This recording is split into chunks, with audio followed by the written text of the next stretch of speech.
Hello student. आज physics का ये चैप्टर फर्स्ट ही का है जो गति हम लोग का चल रहा था। तो गति हम लोग अच्छा तरीका से समझ गए थे। गति में हम लोग गति पढ़े हैं, गति क्या होता है, विरामा क्या होती है। उसके बाद दूरी और विस्थापन भी पढ़ चुके हैं। अब देखिए, गति से रिलेटेड कुछ भौतिक राशियां होती हैं, ठीक है, जो आपको गति का समीकरण बनाने में मदद करेगी। तो उसको हम लोग देख लेते हैं। तो आज का जो टॉपिक है, आज है गति में ही पढ़ेंगे चाल तथा वेग। तो अगर आप इसको देख रहे हैं तो इससे पहले आप गति को जरूर देखें, तब आपको अच्छी से समझ में आएगा, ठीक है। तो देखिए, चाल तथा वेग आप लोग तो खैर जानते होंगे, लेकिन फिर भी थोड़ा समझ लीजिए। चाल क्या है? चाल है एकांक समय में तय की गई दूरी को चाल कहते हैं। मतलब देखिए, चाल जो है, चाल से संबंध सीधे दूरी का है और वेग का संबंध सीधे विस्थापन से है। यहाँ पे चाल है क्योंकि एकांक समय में, मतलब पर सेकंड में जो तय की गई दूरी है उसको चाल कहते हैं, और एकांक समय में तय की गई जो विस्थापन है उसको हम लोग वेग बोलते हैं, ठीक है। तो चाल और वेग समझने में तो कोई दिक्कत नहीं होगा, है ना। चाल से सीधे समझिएगा दूरी, यानी दूरी का संबंध चाल से है, और वेग का जो संबंध यानी विस्थापन का जो संबंध है वो वेग से है ना। तो ये समझिएगा। अब देखिए, चाल बराबर होता है क्या है कि चाल बराबर होता है दूरी बटा समय, वेग बराबर होता है विस्थापन बटा समय। हम इसको ऐसे ही बोल सकते हैं कि दूरी बटा समय के, यानी ये दूरी समय अनुपात को चाल कहते हैं और विस्थापन समय अनुपात को वेग कहते हैं। बस ऐसे भी याद रख सकते हैं। अगर 9 क्लास के बच्चा अगर देख रहे होंगे तो आप थोड़ा इसको समझिएगा, और बाकी कंपटीशन के लिए तो कोई दिक्कत नहीं है, वो तो चाल और वेग समझ गए होंगे, ठीक है। अब देखिए, यहाँ पे समय के साथ, या फिर चाल का परिभाषा एक और देख लीजिए।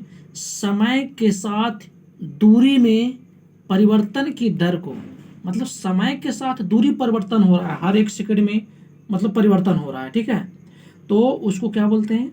उसको हम चाल कहते हैं। और समय के साथ विस्थापन में परिवर्तन, अगर विस्थापन परिवर्तन होगा तो वेग होगा, दूरी परिवर्तन होगा तो चाल होगा। बस सिंपल सी बात। ऐसे भी क्वेश्चन पूछ सकता है, ठीक है। इस तरह से भी याद रख सकते हैं। अब चाल का ऐसे मात्रक निकालना है, तो चाल का निकालने के लिए क्या करेंगे? दूरी का ऐसे मात्रक और समय का। तो दूरी का मीटर होता है और समय का सेकंड होता है, यानी मीटर पर सेकंड। इस तरह से भी रहेगा, या फिर ऐसे नहीं रहेगा तो मीटर और एस ऊपर जाएगा तो -1, यानी कि मीटर सेकंड इनवर्स 1, ऐसे भी हो जाएगा, ठीक है। अब यहाँ पे देखिए, चाल चाल कैसी राशि है? तो चाल यहाँ सबसे पहले इसमें दूरी है, तो दूरी अदिश राशि है, तो चाल भी आपको अदिश राशि हो जाएगा। क्योंकि चलने के लिए कोई दिशा की जरूरत नहीं होती है, आप जिधर भी चल सकते हैं, ठीक है ना। आप मतलब चलने के लिए थोड़ी कोई दिक्कत होता है। या फिर 5 मीटर पर सेकंड की रफ्तार से चल रहा है तो उसमें दिशा तो है नहीं कि हमको सीधा जाना है, जब चाल निकालना है तो, ठीक है। लेकिन विस्थापन वेग में होता है ये। अब यहाँ पे देखिए, वेग का ऐसे मात्रक निकालना है तो विस्थापन का हो जाएगा और समय का हो जाएगा। तो विस्थापन का भी वही, विस्थापन किसको बोलेंगे? ये भी तो एक प्रकार की लंबाई है। जैसे दूरी एक प्रकार की लंबाई है और लंबाई को मीटर से मापते हैं, और विस्थापन भी एक प्रकार की लंबाई है, तो ये भी मीटर हो जाएगा, और समय का सेकंड, यानी मीटर पर सेकंड और मीटर सेकंड इनवर्स 1, दोनों में से कोई भी, ठीक है। तो चाल और वेग का दोनों को जो मात्रक है, और ये आपको दोनों बराबर होता है। वेग एक सदिश राशि है। हाँ, तो वेग सदिश होगा, चूंकि वेग सदिश इसलिए होगा कि इसमें विस्थापन है, और विस्थापन चलने के लिए एक दिशा की जरूरत होती है, तभी तो चलेगा। तो यहाँ पे जो है वेग भी एक सदिश राशि होगी, ठीक है। अब देखिए, यहाँ पे चाल का सीजीएस मात्रक देख लेते हैं। तो चाल का सीजीएस मात्रक में कुछ नहीं है, जो पहले क्या था मीटर। अब यहाँ पे दूरी है ना, तो दूरी को मीटर से मापते हैं, तो मीटर को सीजीएस में सेंटीमीटर हो जाएगा, मतलब छोटा। सीजीएस का मतलब छोटा मात्रक होता है, बस कुछ नहीं, ठीक है। तो इसमें चाल का इसमें हो जाएगा, इसमें अगर सीजीएस की मैं बात करता हूँ तो सेंटीमीटर, और समय का तो वही सेकेंडे होगा। तो सेंटीमीटर बाई सेकंड या सेंटीमीटर सेकंड इनवर्स 1, ऐसे भी हम लोग लिख सकते हैं। अब यहाँ पे देखिए वेग का, तो वेग का भी वही होगा जो इसका होगा। देख लीजिए, विस्थापन बटा समय, विस्थापन का वही लंबाई है, तो लंबाई का मीटर, और मीटर को सेंटीमीटर लिखते हैं सीजीएस में, और 22 सेकंड है तो सेंटीमीटर सेकंड इनवर्स 1। ये 5 नियम लग रहा है, लेकिन 5 नहीं है, ये सेकंड है, ठीक है। अब देखिए, चाल का बीमा। चाल का बीमा निकालने के लिए जो दूरी का बीमा होता है दूरी एक प्रकार की लंबाई है और लंबाई को एल से डिनोट करते हैं, इसका एल हो जाएगा। समय का टी होता है एल वाई टी, यानी कि एल 3/1 ऊपर जाएगा तो -1 हो जाएगा, ठीक है, चूंकि यहाँ पे छिपा हुआ रहता है।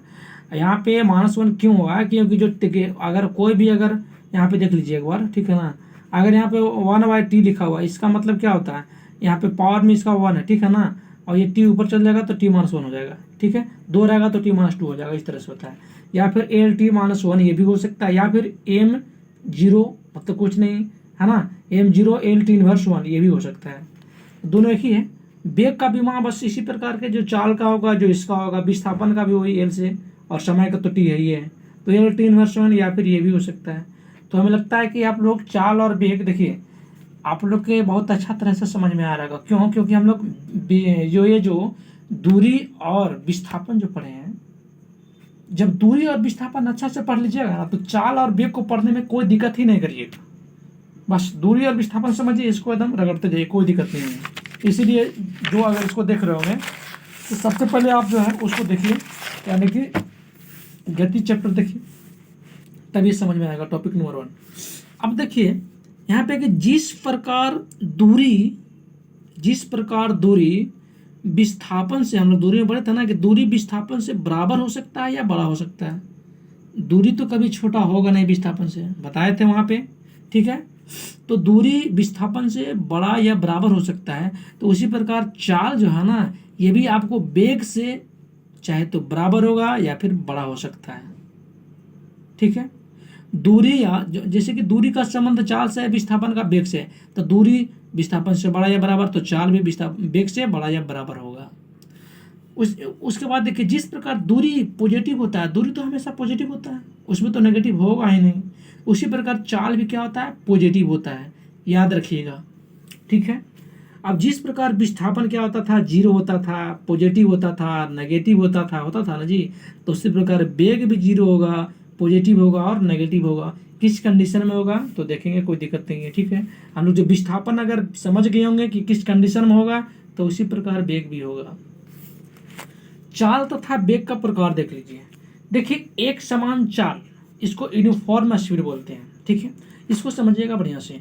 अब एक समान चाल क्या है, एक समान यानी कहने का मतलब हुआ कि समान समय अंतराल में समान दूरी तय कर रही है।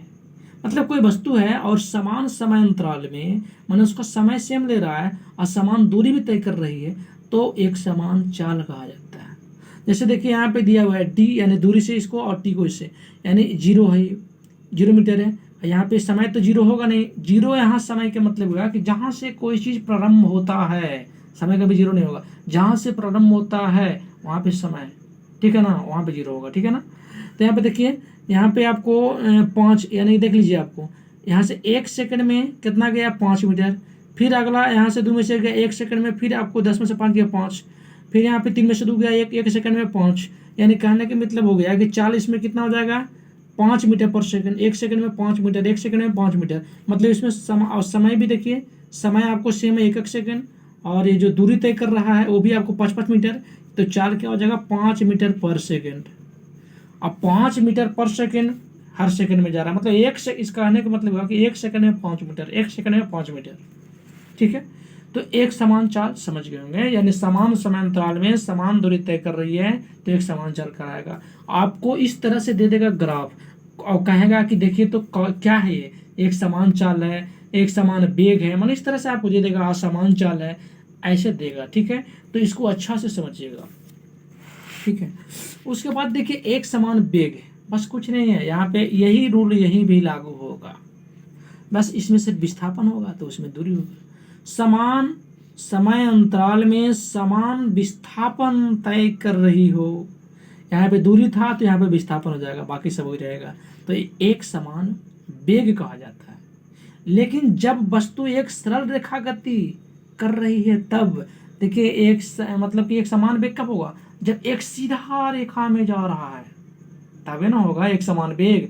मतलब कि 5 मीटर पर सेकंड से 5 मीटर पर सेकंड अगर मुड़ेगा तो वहां तो ब्रेक लगेगा। अगर गाड़ी मान लिया जा रहा है 5 मीटर पर सेकंड की रफ्तार से, मान लिया रुक गया, ठीक है। तो मुड़ने के लिए है, तो मुड़ेगा तो वहाँ पे तो ब्रेक लगा तो कम करेगा ना, तो वहाँ पे क्या होगा, वो मुड़ गया, यानी वहाँ पे उसका समय भी घट जाएगा और वेग भी, लेकिन वो समय के अनुसार वेग नहीं घटेगा। इसीलिए इसमें जब वैसा स्थिति रहेगा तो असमान वेग हो जाएगा। ठीक है, तो एक सीधी रेखा में जाएगा तो हम एक समान वेग मानेंगे। देख लीजिए इसका ग्राफ, ये भी 1 सेकंड में 5 मीटर, ये भी 1 सेकंड में 5 मीटर, 1 सेकंड में 5 मीटर, मतलब यहाँ पे सिर्फ विस्थापन है। ठीक है, तो हमें लगता है कि एक समान चाल और एक समान वेग समझ गए होंगे। अगर ग्राफ में इस तरह से देगा तो आप लोग बना दीजिएगा।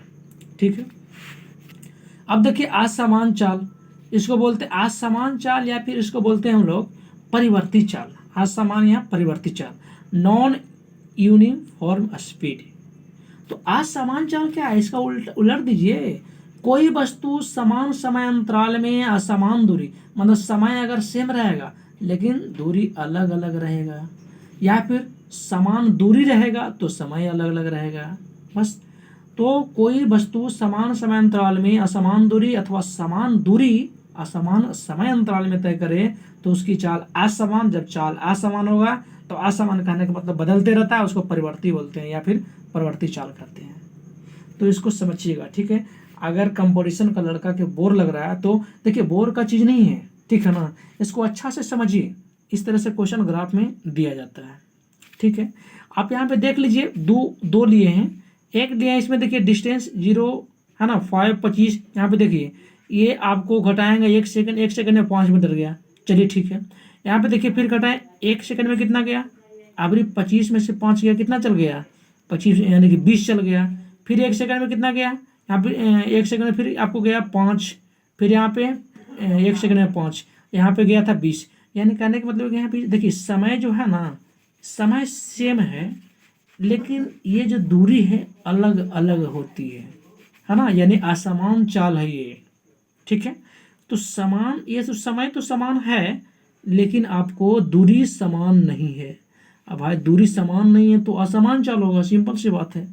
दूसरा देखिए, इसमें क्या है, इसमें आपको दूरी समान है, 5 10 में से 5 गया 5, 15 से 5 10 गया 5, यहाँ पे दूरी जो है समान आ रहा है। ठीक है, लेकिन दूरी तो समान आ रहा है लेकिन ये जो है ना आपको समय समान नहीं है।